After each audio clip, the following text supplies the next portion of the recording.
হাসিনা বিচারকের এক বছর পূর্তি উপলক্ষে আয়োজিত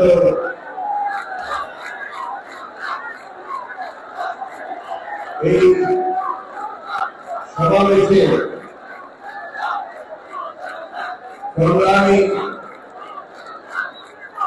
সভাপতি আজকের এই ছাত্র সমাবেশে ছাত্র দলের সমাবেশে প্রধান অতিথি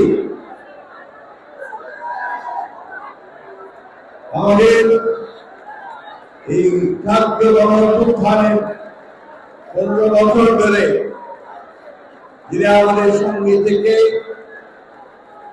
আমাদেরকে নেতৃত্ব দিয়ে আমাদের লক্ষ্যে পৌঁছে দিয়েছেন আমাদের সেই তরুণ নেতা যার উপর ভরসা করে আজকে বাংলাদেশের 18 কোটি মানুষ যে আছে আমাদের ভারপ্রাপ্ত চেয়ারম্যান জনাব তারেক রহমান মঞ্চে উপবিষ্ট আছেন ছাত্র আন্দোলনের সোনালী অতীত যাদেরকে তারা সবাই বলে অর্থাৎ যারা সফলভাবে অভ্যুত্থান করেছে বিভিন্ন সময় সেই সমস্ত সৈনিকেরা আজকে এই সমাবেশের মধ্যে লক্ষ ছাত্র ভাই ও বোনরা নতুন একটা সূর্য উঠেছে এই সূর্য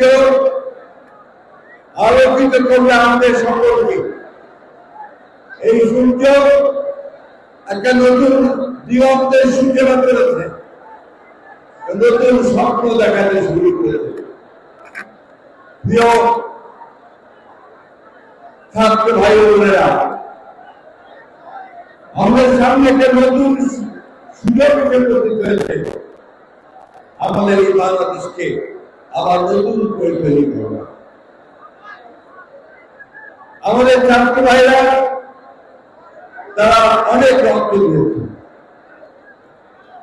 অনেক নির্যাতন সহ্য করেছে বারবার কারাগারে গেছে আমার মনে হয় আমার এমন একজন ছাত্র ভাই নেই যে যারা কারাগারে যায়নি নির্যাতন সহ্য করে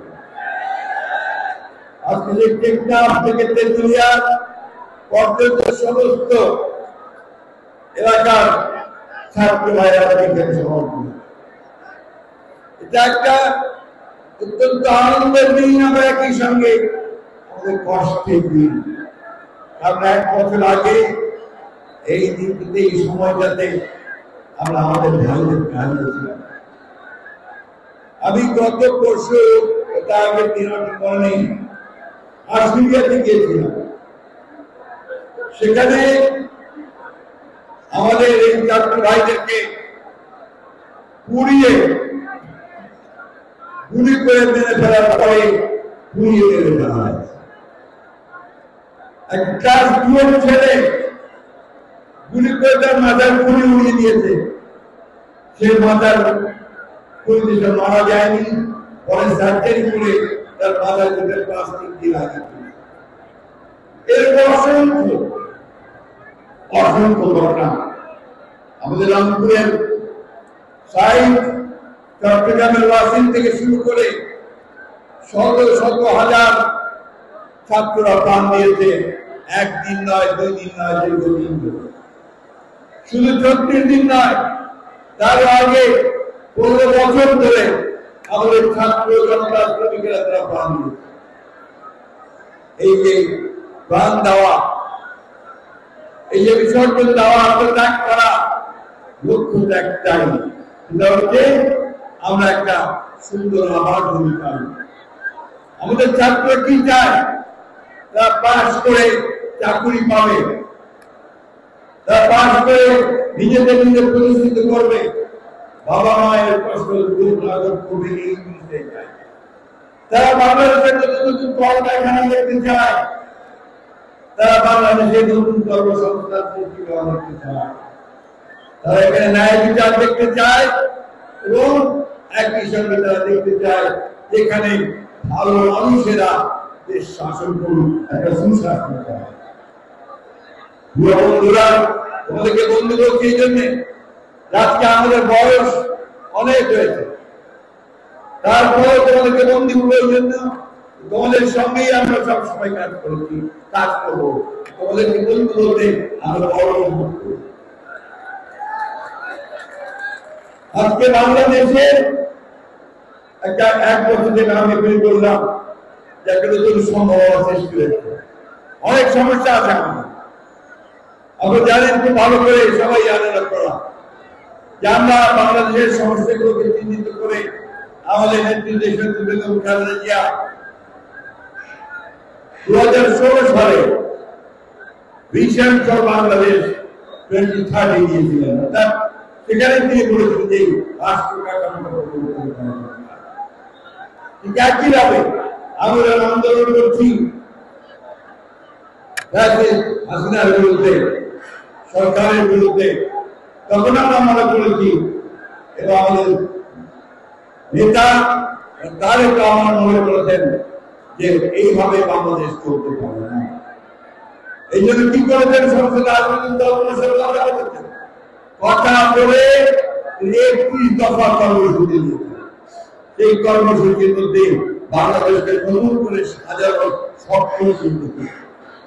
সেই স্বপ্ন ছিল যারা কৃষকদের কৃষি পণ্যের ন্যায্য মূল্য হবে, ধান চালের ন্যায্য মূল্য হবে, শ্রমিকদের মজুরি পাবে, ছাত্ররা পড়ার সুযোগ পাবে, স্বাস্থ্য সেবা পাবে এবং পড়াশোনা শেষ করে কাজ করার সুযোগ পাবে, কর্মসংস্থান। বন্ধুগণ, আজকে সেই স্বপ্ন আমাদের তারেক রহমান সাহেব আমাদের দেখাচ্ছেন।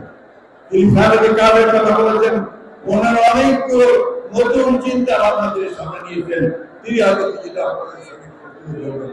আমি শুধু বলতে চাই, প্রিয় বন্ধুরা, আজকে আমাদেরকে ঐক্যবদ্ধ থাকতে হবে। অনেক চেষ্টা করা হচ্ছে বাংলাদেশের যুবকদের সৃষ্টি করবার। আমাদের পাশের দেশে ভারতবর্ষের ফ্যাসিস্ট হাসিনা আশ্রয় নিয়েছে, তার লোক করেনি। সেখান থেকে সে মাঝে মাঝেই হুমকি দিচ্ছে যে তারা বাংলাদেশে আক্রমণ করবে। তা শুধু তাই নয়, এখানে তারা বিভিন্নভাবে গোলযোগ সৃষ্টি করার চেষ্টা করছে। আজকের এই সমাবেশ থেকে আমাদেরকে শপথ দিতে হবে যে আমরা কোনোদিনই আমরা ফ্যাসিস্ট হাসিনাকে আর এই দেশে রাজনীতি করার সুযোগ দিব না। শপথ দিতে হবে যে আমরা কারোর কাছে কোনো মাথা নত করব না। আমরা আমাদের দেশকে আমরা নিজেরাই স্বয়ং সম্পূর্ণ হয়ে গড়ে।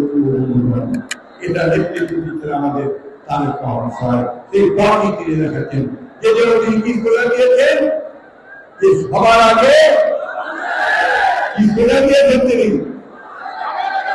সবার আগে বাংলাদেশ, তাই না? ওই বাংলাদেশের সামনে এই দায়িত্বটা কার? এই দায়িত্ব হচ্ছে আপনাদের, এই দায়িত্ব হচ্ছে ছাত্রদের মেধা এবং বুদ্ধিমত্তার চর্চা করে সামনের দিকে যেতে হবে। মেধা ছাড়া আমরা সামনে যেতে পারবো। জ্ঞান বিজ্ঞানের চর্চা, মেধার চর্চা, এই মধ্যে আমাদেরকে সামনের দিকে যেতে হবে। আমাদের সামনে এখন লড়াই যে বাংলাদেশে একটা গণতান্ত্রিক রাষ্ট্র প্রতিষ্ঠা করা। আমরা সেই লক্ষ্যে নিয়ে করেছি। আমাদের নেতা তারেক রহমান সাহেব দিল্লিতে বসে প্রধান উপদেষ্টা প্রফেসর ইউনূসের সঙ্গে আলোচনা করে ফেব্রুয়ারি মাসে নির্বাচন হবে। গোটা বাংলাদেশের মানুষ অপেক্ষা করে আছে এই ফেব্রুয়ারি মাসে নির্বাচন হবে। তার আগে গোটা বাংলাদেশের মানুষ অপেক্ষা করে আছে আমাদের নেতা তারেক রহমান সাহেব দেশে ফিরে আসবেন, তাই না? সবাই তাই না? তিনি আসবেন, আমাদের নেতৃত্ব দিবেন, আমাদের পথ দেখাবেন। বন্ধুরা, আসুন আজকে আমরা এই শপথ গ্রহণ করি যে আমরা সবাই ঐক্যবদ্ধ হয়ে আমরা তারেক রহমান সাহেবের নেতৃত্বে আমরা এই দেশকে সত্যিকার অর্থে শহীদ প্রেসিডেন্ট আমাদের স্বপ্ন ছিল, দেশের থেকে যে স্বপ্ন, সেই স্বপ্নগুলোকে আমরা বাস্তবায়িত করি। একটা সত্যিকার অর্থে একটা সুখী, সুন্দর, সমৃদ্ধ বাংলাদেশ গণতান্ত্রিক বাংলাদেশ নির্মাণ করি। কথা বলে আপনাদের সবাই আবার ধন্যবাদ জানিয়ে বক্তব্য শেষ করছি। বাংলাদেশ জিন্দাবাদ, বাংলাদেশ জাতীয়তাবাদী ছাত্র দল জিন্দাবাদ, শহীদ জামানের দেশের তারেক রহমান জিন্দাবাদ। শহীদ স্মৃতি অমর হয়ে যায়।